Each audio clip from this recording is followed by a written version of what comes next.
ശ്രീജിത്ത്, ആദ്യം വലിയ അപകടമല്ല, ആർക്കും പരിക്കില്ല എന്ന് പറഞ്ഞെങ്കിലും ഇപ്പോൾ ഒരു സ്ത്രീയെ കാണാനില്ല എന്ന പരാതി ഉയർന്നിരിക്കുന്നു. അവർക്ക് വേണ്ടിയുള്ള തെരച്ചിൽ എങ്ങനെ പുരോഗമിക്കുന്നു?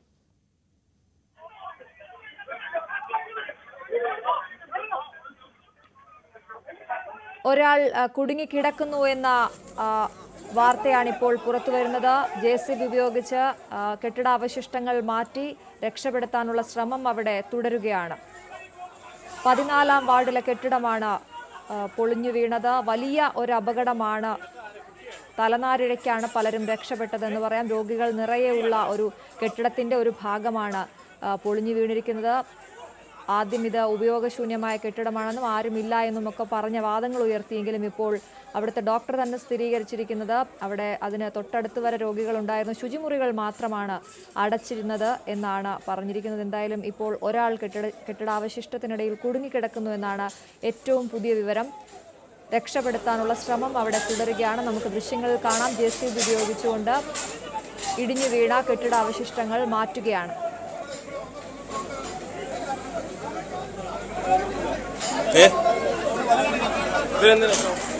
ശ്രീജിത്താണ് വിവരങ്ങളുമായി ചേരുന്നത്. ശ്രീജിത്ത്, നിലവിലെ അവസ്ഥ എന്താണ്? ആ കാണാതായ സ്ത്രീ തന്നെയാണോ അവിടെ കുടുങ്ങിയിട്ടുള്ളതെന്നാണോ മനസ്സിലാക്കുന്നത്?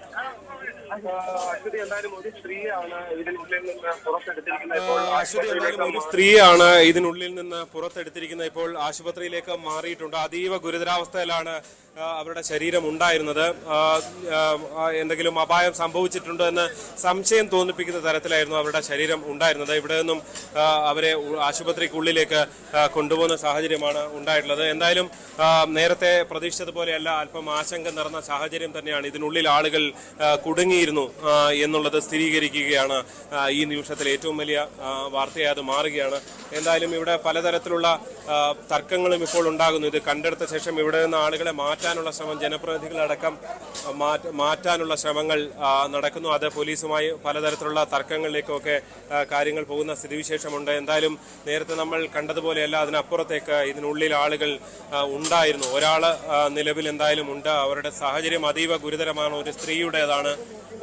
അപായം സംഭവിക്കാനുള്ള സാധ്യത തന്നെയാണ് അത് കണ്ടാൽ നമുക്ക് മനസ്സിലാകുന്നതാണ്. പക്ഷേ ഇതുവരെ ഉണ്ടായിരുന്ന ഏറ്റവും ഗുരുതരമായ ആരോപണം ഇത് തന്നെയാണ്. ഇങ്ങനൊരു അപകടമുണ്ടായിട്ട് മണിക്കൂറുകൾ എടുക്കുകയാണ് ഒരു രക്ഷാപ്രവർത്തനം. മണ്ണ് മാറ്റാൻ, ക്ലിയർ ചെയ്യാൻ വലിയ താമസം ഉണ്ടാകുന്ന ഒരു സാഹചര്യമാണ് ഫലത്തിൽ ഉണ്ടായിരുന്നത്. എന്തായാലും അത് അങ്ങനെയല്ല കാര്യങ്ങൾ എന്ന് തന്നെ ഇപ്പോൾ നമുക്ക് സ്ഥിരീകരിക്കാൻ കഴിയുന്ന സാഹചര്യമാണ്. ഇതിനുള്ളിൽ ആളുകൾ ഉണ്ടായിരുന്നു. ഇനി ആളുകൾ ഉണ്ടോ എന്നുള്ളത് മാത്രമാണ് ഇനി അറിയാനുള്ളത്. എന്തായാലും വളരെ വേഗത്തിൽ ഈ കെട്ടിടാവശിഷ്ടങ്ങൾ നീക്കാനുള്ള ശ്രമങ്ങൾ നടന്നുകൊണ്ടിരിക്കുന്ന കാഴ്ചയാണ് നമുക്ക് കാണാൻ സാധിക്കുന്നത്. അതിദാരുണമായ സംഭവം നേരത്തെ തലയോലപ്പറമ്പ് സ്വദേശിനിയായ ഒരു സ്ത്രീയുടെ കാര്യമാണ് കേട്ടിരുന്നത്. അവർ തന്നെയാണോ ഇതിനുള്ളിൽ പെട്ടിരുന്നത് എന്നതാണ് ഇനി കൂടുതൽ വിവരങ്ങൾ അറിയേണ്ടത്. ഇവിടെ നിന്ന് കാഷ്വാലിറ്റിയിലേക്കാണ്. അതാണ് ഇവിടെ വലിയ ആശങ്ക ഉണ്ടാക്കുന്ന കാര്യവും അത് തന്നെയാണ്. ഇപ്പോൾ അധികൃതർക്ക് പോലും അറിയാൻ സാധിക്കുന്നില്ല ഇതിനകത്ത് ആളുകൾ ഉണ്ടോ എന്നുള്ളത്. കാരണം അവിടെ അടച്ചുപൂട്ടിയിരുന്നത് ശുചിമുറികൾ മാത്രമാണ്. ആ കെട്ടിടത്തിൽ പ്രവർത്തനങ്ങൾ ഉണ്ടായിരുന്നു എന്നുള്ളതിന് തെളിവാണ് ഇപ്പോൾ കുറച്ചു മുമ്പ് ആ ഡോക്ടറുടെ വാക്കുകളിൽ നിന്ന് മനസ്സിലാകുന്നത്. തൊട്ട് മുകളിലത്തെ നിലയിലുള്ള ശുചിമുറി അവിടെ പ്രവർത്തിക്കുന്നുണ്ടായിരുന്നു, അവിടെ ആളുകൾ കയറുന്നുണ്ടായിരുന്നു. അവിടെ കയറിയ സ്ത്രീയാണോ ഇപ്പോൾ ഈ അപകടത്തിൽ പെട്ടിരിക്കുന്നത് എന്നുള്ളതാണ് നമുക്ക് സംശയിക്കേണ്ടത്. ഇതിന് ഉള്ളിൽ ഇനിയും ആളുകൾ ഉണ്ടോ എന്നുള്ളത് നമുക്കറിയണം. കാരണം ആദ്യം പറഞ്ഞ അവസ്ഥയല്ല ഇപ്പോഴുള്ളത്. ഇത് ആരും ഇല്ലാതിരുന്ന ഒരു സ്ഥലമല്ല. ആളുകൾ ദിനം പ്രതി ഉപയോഗിച്ചു. അല്ല, തീർച്ചയായിട്ടും. അല്ലെങ്കിൽ എങ്ങനെ നമുക്ക് അനുവദിക്കാൻ പറ്റും? ഇവിടെ ആ ഒരു എത്ര സമയമെടുത്തു ഇതൊന്ന് കണ്ടുപിടിക്കാൻ വേണ്ടി. ഇവിടൊക്കെ സമയം 2 മണിക്കൂറാണ് താമസിച്ചത്. അതുകൊണ്ട് ഇതിങ്ങനെ പോകാൻ അനുവദിക്കാൻ പറ്റത്തില്ല. ഇവിടെ വന്ന ഓരോ പൊതുപ്രവർത്തകരും അവര് വളരെ സൂക്ഷ്മതയോടെ കാര്യങ്ങൾ മനസ്സിലാക്കി സർക്കാരിന് മുന്നിൽ അവതരിപ്പിക്കാനാണ് വന്നത്. ഞങ്ങൾക്ക് ഇവിടെ രാഷ്ട്രീയമൊന്നുമില്ല. പക്ഷേ ഞങ്ങൾക്ക് ഈ സാഹചര്യത്തിനെ കുറിച്ച് ഞങ്ങൾക്ക് വലിയ കൺസേൺ ഉണ്ട്. ഇത് ഒഴിഞ്ഞ മുറിയാന്ന് പറഞ്ഞു. മേളില് അവിടെ ലൈറ്റ് ഞങ്ങൾക്ക് കാണാൻ സാധിക്കുന്നുണ്ട്. ഞാൻ ഒരു കുട്ടിയോട് സംസാരിച്ചപ്പോൾ ആ കുട്ടി പറഞ്ഞത് ഞാൻ കുളിച്ചുകൊണ്ടിരിക്കുമ്പോഴാണ് സംഭവിച്ചതെന്ന് പറഞ്ഞത്. മൂന്നാമത്തെ ഒരു കുട്ടി, ആ കുട്ടിയുടെ അമ്മ ഫോൺ എടുക്കുന്നില്ല എന്ന് ഞങ്ങളടുത്ത് പറഞ്ഞത്. എന്താ സാഹചര്യം എന്നറിയില്ല നമുക്ക്. പക്ഷേ വളരെ ത്വരിതഗതിയിൽ ഇതേപോലത്തെ സാഹചര്യം ഉണ്ട്, റെസ്ക്യൂ നടക്കണം. ഇവിടെ വൈകി എന്നുള്ളത് പ്രശ്നമാണ്. പക്ഷേ ഇനിയും നടക്കട്ടെ. ആരെങ്കിലും ഇനി ഉണ്ടോ എന്നറിയില്ല, എങ്കിലും ശ്രമം നടക്കട്ടെ. ഞങ്ങളുടെ പൂർണ്ണ പിന്തുണയുണ്ട്. എല്ലാ കാര്യങ്ങളും നമ്മൾ സഹകരിച്ചാണ് നിൽക്കുന്നത്.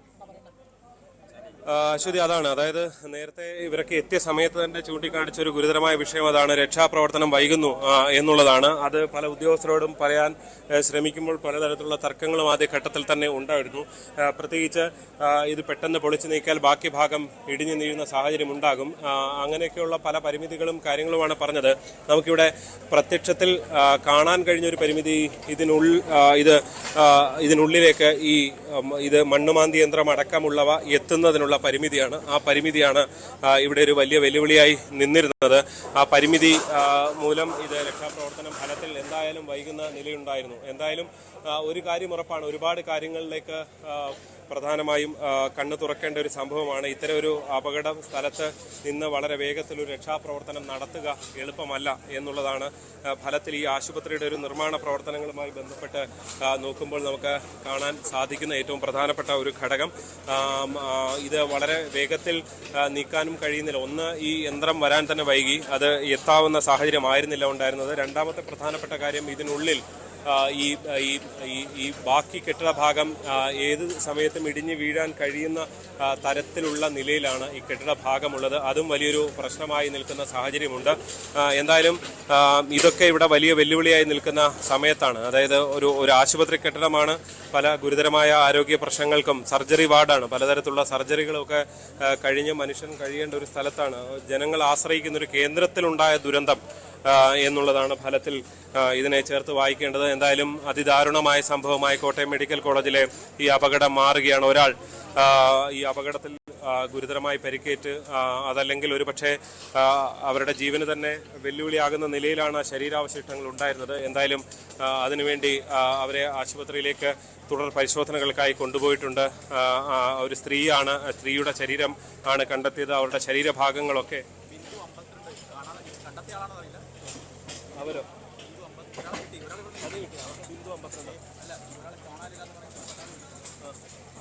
കോട്ടയം മെഡിക്കൽ കോളേജിലാണ് കെട്ടിടം ഇടിഞ്ഞു വീണ് വലിയ അപകടമുണ്ടായത്. ഇപ്പോൾ ഒരു സ്ത്രീയെ കെട്ടിടാവശിഷ്ടങ്ങൾക്കിടയിൽ നിന്ന് പുറത്തെത്തിച്ചു എന്നാണ് മനസ്സിലാക്കുന്നത്. ഗുരുതരമായ പരിക്കുകളോടെയാണ് അവരെ പുറത്തെത്തിച്ചതെന്നാണ് ജി ശ്രീജിത്ത് അവിടെ നിന്ന് റിപ്പോർട്ട് ചെയ്യുന്നത്. അവരെ ആശുപത്രിയിലേക്ക് മാറ്റിയിട്ടുണ്ട്.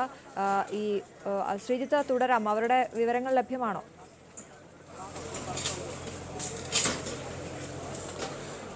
നേരത്തെ കാണാതായ ആളുടെ പേരാണ് ബിന്ദു എന്നത്. 52 വയസ്സാണുള്ളത്. അവരുടെ തന്നെയാണോ ശരീരം ഇവിടെ കണ്ടെടുത്തത് എന്നത് വ്യക്തമല്ല.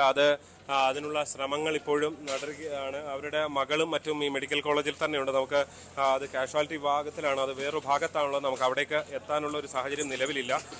മറ്റാരെങ്കിലും ഈ കെട്ടിടത്തിലുണ്ടോ എന്നത് പരിശോധിച്ചുകൊണ്ടിരിക്കുന്ന ഒരു സാഹചര്യം മാത്രമാണ് നിലവിൽ ഉള്ളത്.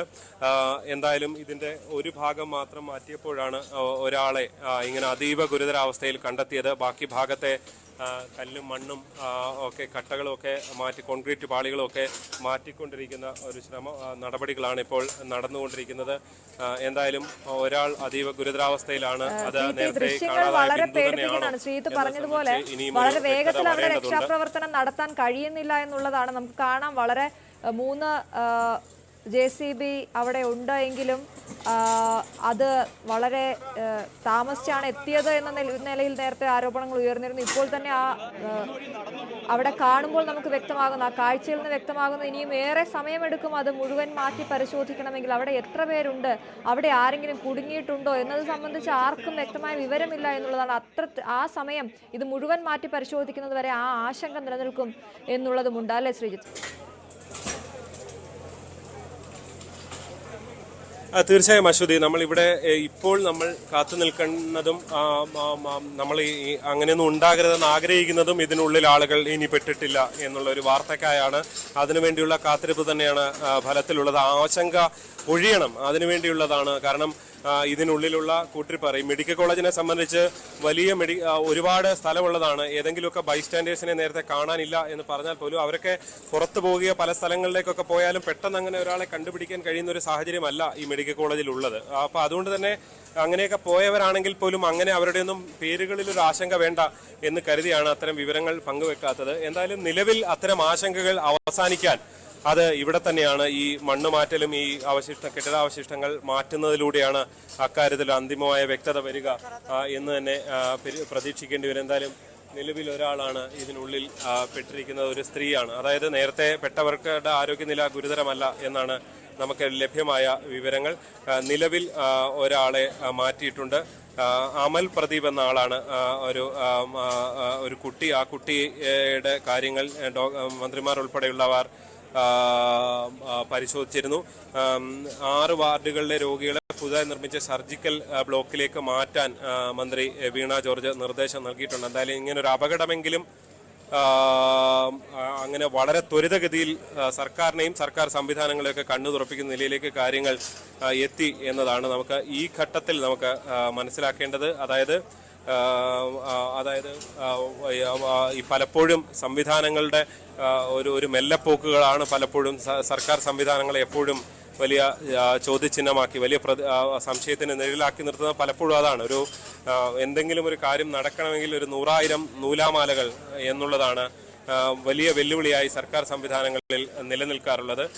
ഫലത്തിൽ എന്തായാലും ഇവിടെയും ഇത് ഏതാണ്ട് ഇത് മാറ്റാൻ നിർദ്ദേശം നൽകിയ ഒരു വാർഡാണ് എന്നാണ് നേരത്തെ സൂപ്രണ്ട് ഒപ്പം തന്നെ ആരോഗ്യമന്ത്രിയൊക്കെ വിശദീകരിച്ചത്. പക്ഷേ ഇവിടെ ആളുകൾ ഉണ്ടായിരുന്ന ഒരു സ്ഥലം തന്നെയാണ് എന്നുള്ളതാണ്. എന്തായാലും ഒരു പരിധിവരെയുള്ളത് വാർഡിനുള്ളിലുണ്ടായിരുന്ന ആളുകൾ എന്നുള്ളത് നമുക്ക് സംശയമില്ല. കാരണം കോട്ടയം മെഡിക്കൽ കോളേജ് പോലെ ഇത്രയും ആളുകൾ ദിനംപ്രതി വരുന്ന ഒരു സ്ഥലത്ത് ഇങ്ങനെ ബലക്ഷയമുള്ള ഒരു കെട്ടിടം, പഴയ കെട്ടിടം അതിങ്ങനെ നിലനിർത്തിയിരുന്നു എന്നുള്ളത്, അതിനുശേഷം ഇത് തകർന്നു വീഴുമ്പോഴും വളരെ ആത്മവിശ്വാസത്തോടെ ഇത് ഒഴിപ്പിച്ചിരുന്ന കെട്ടിടമാണ്, ഇവിടേക്ക് ആളുകൾക്ക് പ്രവേശനമില്ലായിരുന്നു എന്നൊക്കെ പറയുമ്പോഴും ഒരാൾ അവിടെ നിന്ന് വലിയ പരിക്കുകളോടെ അവിടെ നിന്ന് അകത്തുനിന്ന് ഒരാളെ ഇപ്പോൾ മാറ്റിയിരിക്കുന്നു. അത്തരത്തിൽ അങ്ങനെ ആ കള്ളം അല്ലെങ്കിൽ ആ പറഞ്ഞ വലിയ ആത്മവിശ്വാസത്തോടെ പറഞ്ഞ കാര്യങ്ങൾ അവിടെ തന്നെ പൊളിഞ്ഞു വീഴുകയാണ് ചെയ്തത്.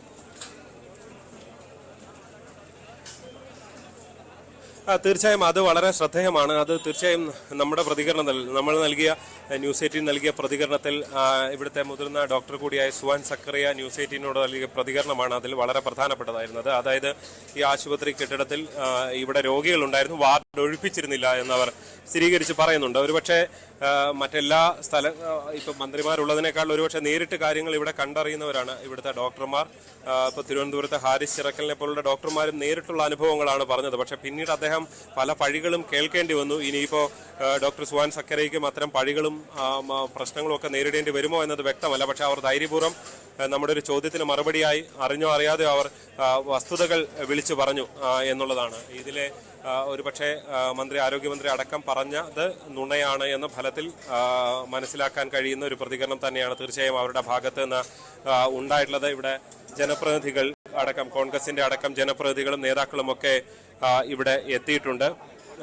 എത്തിയ ആളുകളെ സംബന്ധിച്ച് എടുത്തു പറയാനുള്ളത് അവർ ഒക്കെയും ഇത് മാറ്റുന്ന അടക്കമുള്ള കാര്യങ്ങളിലെ അനാസ്ഥ അടക്കം ചൂണ്ടിക്കാണിക്കുകയാണ്. പക്ഷെ അതിൽ നമ്മൾ ഇപ്പോഴത്തെ ഒരു സാഹചര്യം മാത്രമല്ല, അതിനെ കുറച്ചുകൂടെ മുൻകാലത്തേക്ക് കൂടി പോകേണ്ട ചില സാഹചര്യങ്ങളുണ്ട്. ഈ കെട്ടിട നിർമ്മാണം ഉണ്ടായ സമയത്തുള്ള ഈ കെട്ടിട നിർമ്മാണത്തിന്റെ പ്ലാൻ അടക്കമുള്ള കാര്യങ്ങളുടെ പ്രശ്നം അവിടെ നിൽക്കുന്നുണ്ട്. ഇവിടെ ഒരു അടിയന്തര സാഹചര്യം ഉണ്ടായാൽ ഇവിടേക്ക് ഓടിയെത്താൻ സംവിധാനങ്ങൾക്ക് കഴിയില്ല എന്നത് വ്യക്തമാക്കുന്ന ഒരു സാഹചര്യം കൂടിയാണ് അവിടെ ഉള്ളത് എന്ന് നമ്മൾ തീർത്ത് പറയേണ്ടി വരും. എന്തായാലും ഒരു കാര്യം ഉള്ളത്, നിലവിൽ ഇവിടെ പരിശോധന തുടരുകയാണ്. ഇതിനുള്ളിൽ ഇനി ആരെങ്കിലും കുടുങ്ങിയിട്ടുണ്ടോ എന്നത് മനസ്സിലാക്കാൻ വേണ്ടിയുള്ള വലിയൊരു ശ്രമമാണ് ഇവിടെ നടന്നുകൊണ്ടിരിക്കുന്നത്. അശ്വതി, കോട്ടയം മെഡിക്കൽ കോളേജിലാണ് കെട്ടിടം ഇടിഞ്ഞു വീണ് അപകടമുണ്ടായത്.